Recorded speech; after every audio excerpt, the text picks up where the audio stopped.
শিক্ষার্থীবৃন্দ, তোমাদের সবার জন্য রইল বিজয় দিবসের অগ্রিম শুভেচ্ছা। জেমসেন স্কুল অ্যান্ড কলেজ কর্তৃক আয়োজিত আজকের অনলাইন ক্লাসে তোমাদের সবাইকে স্বাগতম। আশা করছি তোমরা যে যেখানে আছো সবাই ভালো আছো, সুস্থ এবং নিরাপদে আছো। আজকের ক্লাসে তোমাদের সাথে আছি আমি রাহনুমানুর, সহকারী অধ্যাপক ইতিহাস, জেমসেন school and college Kotwali, Chattogram. আমার আজকের ক্লাস দ্বাদশ শ্রেণীর শিক্ষার্থীদের জন্য। আজ আমি ইতিহাস দ্বিতীয় পত্রের অষ্টম অধ্যায় থেকে আলোচনা করব। অধ্যায় শিরোনাম স্নায়ুযুদ্ধ পরবর্তী বিশ্ব। আজকের পাঠ নির্ধারণ করেছি সোভিয়েত ইউনিয়নের বিলুপ্তি এবং স্বাধীন রাষ্ট্রসমূহের উদ্ভব। শিক্ষার্থীরা, গত ক্লাসে আমরা সপ্তম অধ্যায় অর্থাৎ স্নায়ুযুদ্ধ, পুঁজিবাদ ও সমাজতান্ত্রিক বিশ্বের দ্বন্দ্ব সম্পর্কে পড়েছিলাম। পুঁজিবাদ ও সমাজতান্ত্রিক বিশ্বের দ্বন্দ্ব মূলত মার্কিন যুক্তরাষ্ট্র এবং সোভিয়েত ইউনিয়নের দ্বন্দ্ব ছিল। মার্কিন যুক্তরাষ্ট্র ছিল পুঁজিবাদী রাষ্ট্র আর সোভিয়েত ইউনিয়ন ছিল সমাজতান্ত্রিক মতাদর্শের রাষ্ট্র। আর সে আদর্শগত দ্বন্দ্বই ছিল স্নায়ুযুদ্ধ। তো স্নায়ুযুদ্ধ একসময় অবসান হয়েছে, আর স্নায়ুযুদ্ধ অবসানের পরবর্তী বিশ্বে কি ঘটেছিল আমরা অষ্টম অধ্যায়ে সেই জিনিসটাই আলোচনা করব। শিক্ষার্থীরা, আজকের আলোচনা শেষে তোমরা যা শিখতে পারবে তা হলো সোভিয়েত ইউনিয়ন বিলুপ্তির পটভূমি ব্যাখ্যা করতে পারবে, সোভিয়েত ইউনিয়ন বিলুপ্তির পরিপ্রেক্ষিতে স্বাধীন রাষ্ট্রসমূহের উদ্ভব ব্যাখ্যা করতে পারবে, সোভিয়েত ইউনিয়ন বিলুপ্তির প্রভাব ব্যাখ্যা করতে পারবে। শিক্ষার্থীরা, এখানে যে ছবিটি দেখতে পাচ্ছ এটা সোভিয়েত ইউনিয়নের প্রেসিডেন্ট মিখাইল গর্বাচেভের ছবি। মিখাইল গর্বাচেভ 1885 সালে সোভিয়েত কমিউনিস্ট পার্টির সাধারণ সম্পাদক নির্বাচিত হয়ে কিন্তু তিনি দুইটি কর্মসূচি চালু করেছেন। একটি হলো গ্লাসনোস্ত, অপরটি পেরেস্ট্রয়কা। নেতৃত্বে আসার পর মিখাইল গর্বাচেভ উনি খেয়াল করলেন যে সোভিয়েত ইউনিয়ন সামরিক দিক দিয়ে মার্কিন যুক্তরাষ্ট্রের সাথে কিন্তু পাল্লা দিতে সক্ষম আছে, কিন্তু সে তুলনায় সোভিয়েত জনগণের জীবনযাত্রার মান, নাগরিক স্বাধীনতা ও অর্থনৈতিক সক্ষমতা খুবই নিম্নমানের। আর একই রকম সমস্যা পূর্ব ইউরোপীয় অন্যান্য কমিউনিস্ট রাষ্ট্রগুলিও মোকাবিলা করছে। আর এই সমস্যা থেকে বেরিয়ে আসার জন্যে তিনি তার পেরেস্ট্রয়কা, যেটা অর্থনৈতিক পুনর্গঠন কর্মসূচি, এবং গ্লাসনোস্ত খোলামেলা নীতি, যার মাধ্যমে গণমাধ্যমের উপর থেকে রাষ্ট্রের কঠোর নিয়ন্ত্রণ প্রত্যাহার করে সেগুলোকে স্বাধীনতা দেওয়া হয়, অর্থাৎ খোলামেলা আলোচনা নীতি তিনি প্রবর্তন করেন। তার এই কর্মসূচি দুটি স্নায়ুযুদ্ধ অবসানে যেমন ভূমিকা রেখেছে, তেমন সোভিয়েত ভাঙনের পেছনে একটা বিশেষ ভূমিকা রেখেছে। আর সেই কারণে আজকে আমরা মিখাইল গর্বাচেভের সম্পর্কে আলোচনা করব। এবার আমরা জানব সোভিয়েত ইউনিয়ন সম্পর্কে। সোভিয়েত ইউনিয়ন কি? পূর্ব ইউরোপীয় 15টি রাষ্ট্র নিয়ে সোভিয়েত ইউনিয়ন, ইংরেজিতে union of Soviet socialist Republic, সংক্ষেপে ইউএসএসআর, গঠিত হয়। 1922 সাল থেকে 1991 সাল পর্যন্ত এর অস্তিত্ব ছিল। প্রথম বিশ্বযুদ্ধ পর্যন্ত বিশ্বে পরাশক্তি ছিল ব্রিটেন, ফ্রান্স, জার্মান, অস্ট্রিয়া। তখনও রাশিয়া তেমন শক্তিশালী ছিল না। এই সময় মার্কিন যুক্তরাষ্ট্র আন্তর্জাতিক সংঘাত থেকে দূরে থাকে। প্রথম বিশ্বযুদ্ধজনিত বিধ্বস্ত সামরিক ও অর্থনৈতিক পরিস্থিতির সুযোগে রাশিয়ার বলশেভিক বিপ্লব সংগঠিত হয়। এরই ধারাবাহিকতায় সোভিয়েত ইউনিয়ন গঠিত হয়। 1991 সালের 31 ডিসেম্বর বিলুপ্তি ঘটে সোভিয়েত ইউনিয়নের। শিক্ষার্থীরা, এরই মধ্যে আমরা জেনেছি 1917 সালে রাশিয়ায় একটি বিপ্লব সংগঠিত হয়েছিল বলশেভিক পার্টির নেতৃত্বে, যাকে আমরা বলশেভিক বিপ্লব বলি, বা যা পৃথিবীর ইতিহাসের প্রথম সমাজতান্ত্রিক বিপ্লব। আর এই বিপ্লবের মাধ্যমে কিন্তু রাশিয়া সমাজতান্ত্রিক সরকার বা প্রথম সমাজতান্ত্রিক রাষ্ট্র হিসেবে রাশিয়া গড়ে উঠেছিল। আর সোভিয়েত ইউনিয়ন সেই সমাজতান্ত্রিক মতাদর্শের রাষ্ট্রের একটি জোট, যা পূর্ব ইউরোপের 15টি রাষ্ট্র নিয়ে গঠিত হয়েছিল। 1991 সালের 31 ডিসেম্বর আনুষ্ঠানিকভাবে সোভিয়েত ইউনিয়নের বিলুপ্তি ঘটে। তো সোভিয়েত ইউনিয়নের পতন শুধু একটি রাষ্ট্র জোটের অবসান হয়েছিল তা না, দীর্ঘ প্রায় 7 দশক ধরে দুর্দান্ত প্রভাব বিস্তারকারী একটি পরাশক্তির পতনও ঘটেছে এর মাধ্যমে। শিক্ষার্থীরা, এবার আমরা সোভিয়েত ইউনিয়নের পতনের কারণগুলো আলোচনা করব। প্রথমত, কমিউনিজমের আদর্শের অন্তঃসার শূন্যতা। সাম্যবাদ বা কমিউনিজমের যে আদর্শ, এটা আসলে ছিল অন্তঃসার শূন্য। সাম্যবাদী বা কমিউনিস্ট ব্যবস্থা যেখানে শৃঙ্খলা, দক্ষতা, উৎপাদন প্রভৃতি বিষয়কে জোর দিয়ে প্রচারণা চালানো হতো। আর এই আদর্শে যারা বিশ্বাস করতো তাদেরকে এই শিক্ষা দেওয়া হতো যে তোমরা আদর্শের জন্য কাজ করো, অর্থের জন্য নয়। কিন্তু ব্যক্তিগত স্বার্থ ছাড়া শুধু আদর্শের জন্য কাজ করা এই ভোগবাদী যুগে মানব চরিত্রের সাথে একটা অসামঞ্জস্যপূর্ণ বিষয়। আর একটি প্রজন্মকে হয়তো ভোগবিলাসের আদর্শ ত্যাগ করে ভবিষ্যতে সুখ শান্তির জন্য আত্মত্যাগের জন্য কাজ করার জন্যে উদ্বুদ্ধ করা যেতে পারে, কিন্তু প্রজন্ম থেকে প্রজন্ম এই ধরনের আত্মত্যাগের মহিমার কথা আসলে পালন করা অসম্ভব। মানুষের জীবনে ভোগই চরম কথা নয়, মানুষের শান্তির জন্য ত্যাগের প্রয়োজন পড়ে, এটা মহৎ। কিন্তু ত্যাগের পর যখন দেখা যায় যে ভবিষ্যতে সুখ সমৃদ্ধি দুর্দশা ছাড়া আর কিছুই না, তখন কিন্তু এই কমিউনিজমের আদর্শের অন্তঃসার শূন্যতাই প্রকাশ পায়। আর এই জন্যই আমরা মনে করি যে কমিউনিজমের পতন ঘটেছে। দ্বিতীয়ত, নেতৃবৃন্দের জাঁকজমকপূর্ণ জীবনযাপন। সাধারণ জনগণ, যাদের আন্দোলনের ফসল রুশ বিপ্লব, তারা দেখলো নেতৃস্থানীয় যারা পলিট ব্যুরোর সদস্য তারাই ভোগবিলাসী জীবনযাপন করছে। শ্রেণীগত অসাম্য কমিউনিজমের সাথে সাংঘর্ষিক হওয়ায় নেতৃবৃন্দের প্রতি তথা কমিউনিজমের প্রতি সাধারণ মানুষের মোহমুক্তি ঘটে।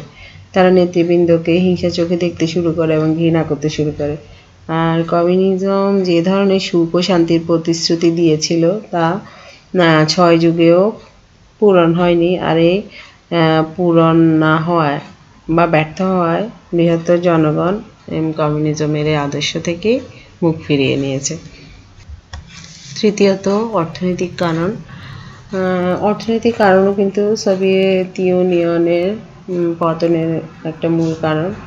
কারণ সোভিয়েত ইউনিয়নের অর্থনৈতিক একটা স্থবিরতা যে বিরাজ করছিল, যে পুঁজিবাদের যে ধরনের প্রচারণা, এর বিরুদ্ধে বলিষ্ঠ একটা নীতি গ্রহণ করার মতো শক্ত অর্থনৈতিক কাঠামো সোভিয়েত ইউনিয়নের ছিল না।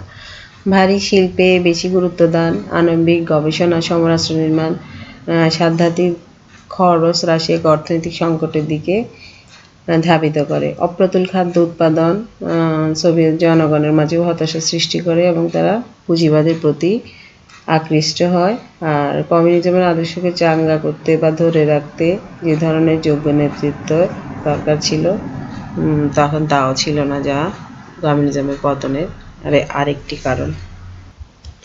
চতুর্থত, মূল্যবোধের অবক্ষয়। কমিউনিস্ট নেতৃবৃন্দ অর্থাৎ যারা শাসক ছিল তারা দুর্নীতিগ্রস্ত হয়ে পড়েছে এবং তাদের মূল্যবোধের অবক্ষয়জনিত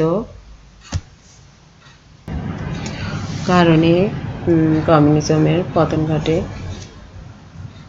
শাসক শ্রেণীর পক্ষপাতিত্ব এবং কমিউনিজমের যে আদর্শ তা থেকে তাদের আদর্শ বিচ্যুতি ঘটে। আর এছাড়া সর্বহারা শ্রেণী বা শ্রমিক শ্রেণী, সেখান থেকে স্ট্যালিনের পর আর সেরকম কোনো নেতৃত্ব সৃষ্টি হয়নি, যার কারণে কমিউনিজমের আদর্শ শ্রমিক শ্রেণীকে আর আকৃষ্ট করতে পারেনি।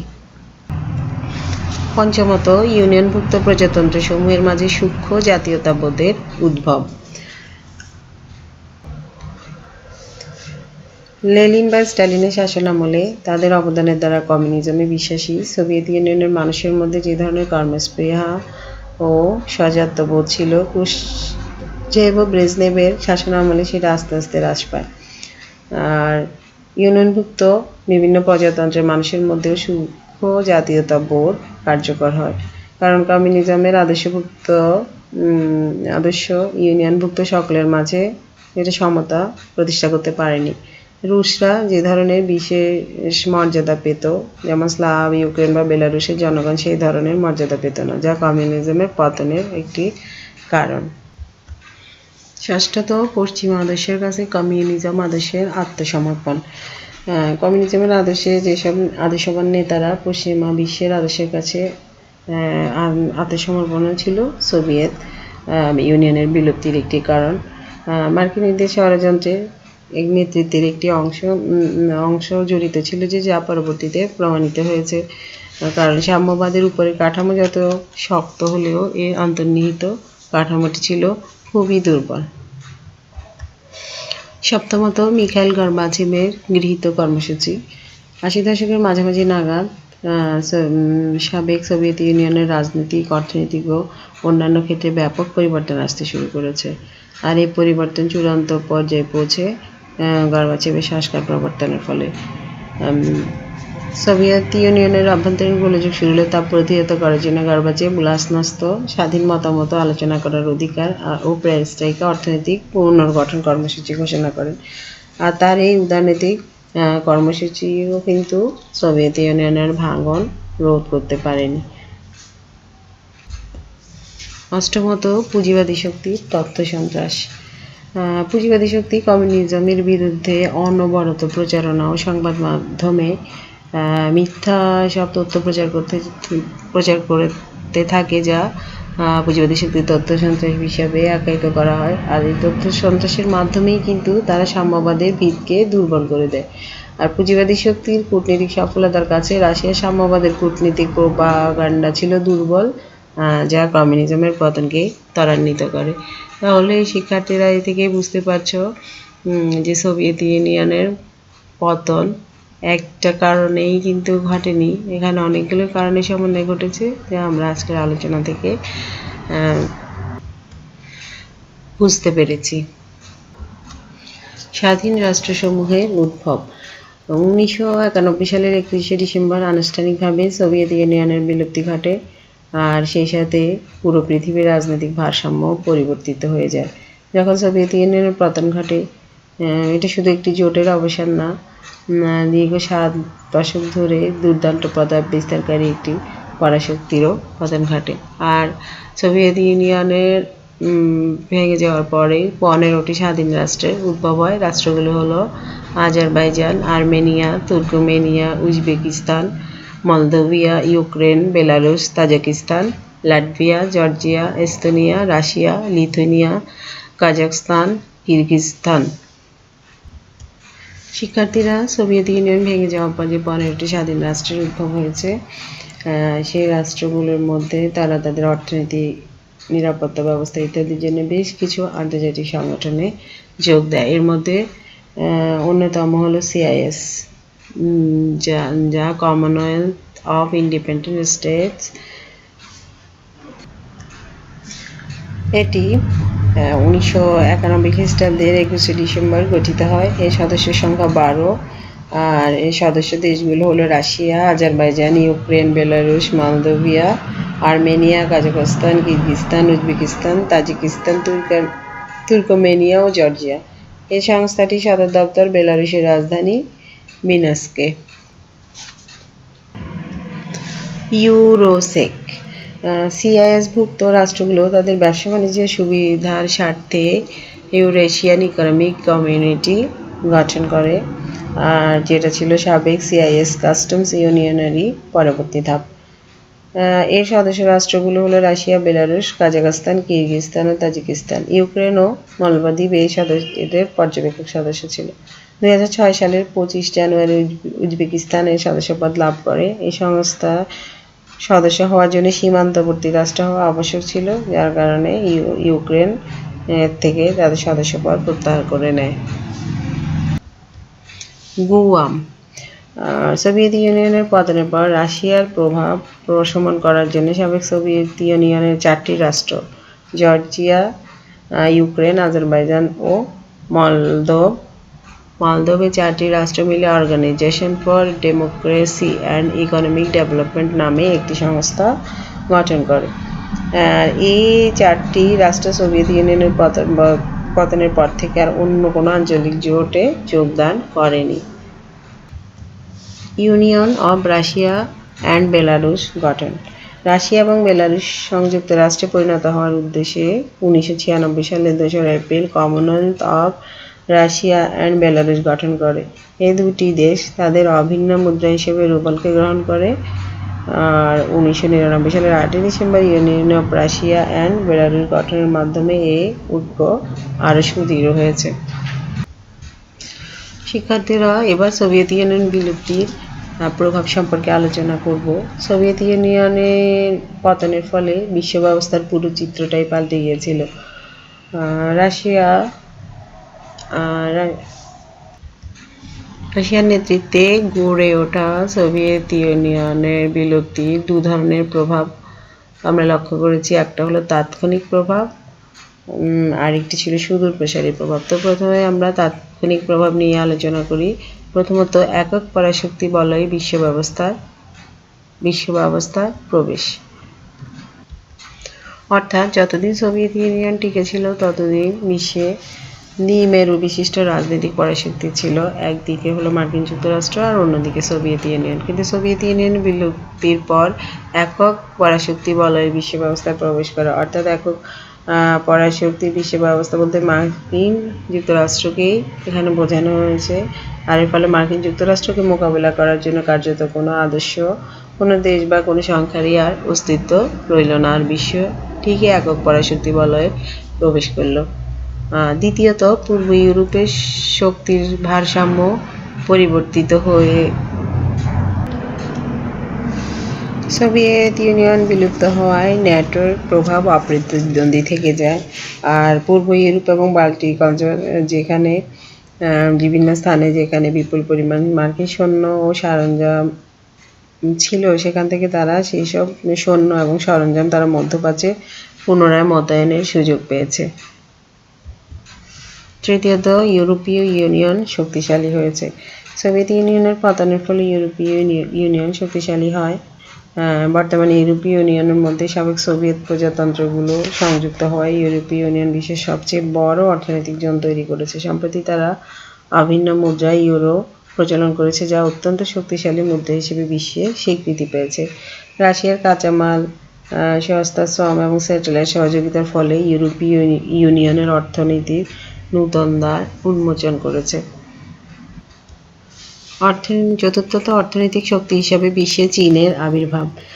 সোভিয়েত ইউনিয়নের পতনের ফলে সবচেয়ে বেশি সুবিধা হয়েছে চীনের। চীন একদিকে সোভিয়েত মডেলের সমাজতন্ত্রের বদলে পরিবর্তিত পরিস্থিতির সাথে সামঞ্জস্যপূর্ণ নীতিমালা প্রণয়ন করেছে, আর অপরদিকে তার সমাজতান্ত্রিক পার্টি ব্যবস্থায় সুশৃঙ্খলায় সামান্যতম শিথিলতা তারা প্রদর্শন করেনি, আর শক্ত হাতেই চীন তার কমিউনিস্ট শাসন ব্যবস্থা অব্যাহত রাখতে সক্ষম হয়েছে। পঞ্চমত, ইসলামিক বিভিন্ন গ্রুপের উত্থান। অতীতে মস্কো তার মধ্য এশিয়ার মুসলিম দেশগুলোর সহায়তায় মধ্যপ্রাচ্যের মুসলিম দেশগুলোর সাথে ভারসাম্য রক্ষা করে চলত। কিন্তু সোভিয়েত ইউনিয়নের পতনের ফলে সে ভারসাম্য বিনষ্ট হয়, আর এর ফলে ইসলামিক বিভিন্ন গ্রুপ অর্থাৎ টেররিস্ট গ্রুপগুলোরও উত্থান ঘটে। তাহলে শিক্ষার্থীরা, সোভিয়েত ইউনিয়ন বিলুপ্তির প্রভাবে যেগুলি তাৎক্ষণিক প্রভাব, এগুলি নিয়ে আমরা আলোচনা করলাম। এবার আমরা আলোচনা করব সোভিয়েত ইউনিয়ন বিলুপ্তির প্রভাব সুদূর প্রসারী কী প্রভাব ফেলেছিল তা নিয়ে। সুদূর প্রসারী প্রভাবে প্রথমত সোভিয়েত ইউনিয়নের পতন আর সমাজতন্ত্রের পতন সমার্থক নয়। আসলে এটা প্রমাণিত হয়েছে যে সোভিয়েত ইউনিয়নের পতন আর সমাজতন্ত্রের পতনটা সমার্থক নয়, কেননা চীন বিশ্বের অর্থনৈতিক পরাশক্তি হিসেবে আবির্ভূত হয়েছে। চীনে কিন্তু এখনো সমাজতন্ত্র বিদ্যমান, এবং অদূর ভবিষ্যতে চীন একক পরাশক্তির মার্কিন তাবেদারিতে বিরক্ত হয়ে বিশ্বের দেশে দেশে সমাজতন্ত্রের প্রত্যাবর্তন ঘটাবে বলেও অনেকে মনে করেন। দ্বিতীয়ত, বিশ্বব্যাপী দেশে দেশে বৈদেশিক নীতি পরিবর্তিত হয়। এককেন্দ্রিক সমাজতন্ত্রের পতনের ফলে যে এককেন্দ্রিক বিশ্ব ব্যবস্থার উদ্ভব ঘটেছে, আর সে ব্যবস্থার ফলে বিশ্বব্যাপী দেশে দেশে কিন্তু বৈদেশিক নীতিতে পরিবর্তন ঘটেছে। এর ফলে বিশ্বের বিভিন্ন দেশ মার্কিন যুক্তরাষ্ট্রের সংস্কৃতি, রাজনীতি, মার্কিন মূল্যবোধ এগুলি প্রশ্নের সম্মুখীন হয়েছে। অর্থাৎ মার্কিন মূল্যবোধ আজ বিভিন্ন দেশেই প্রশ্নবিদ্ধ। তৃতীয়ত, সমাজতান্ত্রিক দেশগুলোর অর্থনীতি বিপর্যস্ত হয়।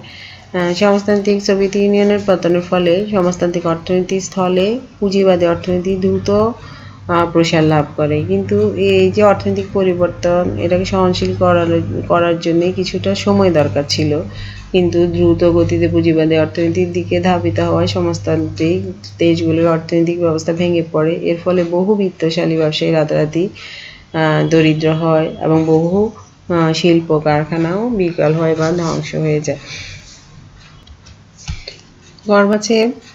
মিখাইল গর্বাচেভ তার পেরেস্ট্রয়কা কর্মসূচি দ্বারা অর্থনৈতিক পরিবর্তন করতে চেয়েছিলেন, কিন্তু সেই সিস্টেম দ্বারা কীভাবে পরিবর্তন করা সম্ভব তার সম্পর্কে সেই ব্যাপারে দিক নির্দেশনা না থাকায় পেরেস্ট্রয়কা নীতি সমাজে কাঙ্ক্ষিত পরিবর্তন আনতে ব্যর্থ হয় এবং প্রচলিত ব্যবস্থাটিকে পঙ্গু করে ফেলে। এর ফলে সমাজতান্ত্রিক দেশগুলির অর্থনীতি আরও বিপর্যস্ত হয়। শিক্ষার্থীরা, এই ছিল সোভিয়েত ইউনিয়ন বিলুপ্তিতে এর প্রভাব, বিশ্বের কী প্রভাব ছিল যা সম্পর্কে আমরা আলোচনা করেছি। সোভিয়েত ইউনিয়নের প্রভাব শুরু থেকেই বিশ্বকে আন্দোলিত করে যাচ্ছে এবং বহু দশক ধরে এর সুদূর প্রসারী ফলাফল অনুভূত হবে বলে বিশেষজ্ঞদের ধারণা। শিক্ষার্থীরা, এবার তোমাদের জন্য সামান্য বাড়ি কাজ দেওয়া হয়েছে। CIS কিভাবে গঠিত হয়, USSR এর পূর্ণরূপ কি, সোভিয়েত ইউনিয়নের পতন সম্পর্কে লিখো। তোমরা বাড়ির কাজগুলো অবশ্যই করবে। আজ তাহলে এই পর্যন্তই। সবাইকে ধন্যবাদ জানিয়ে আমার আজকের ক্লাস এখানেই শেষ করছি। আল্লাহ হাফেজ।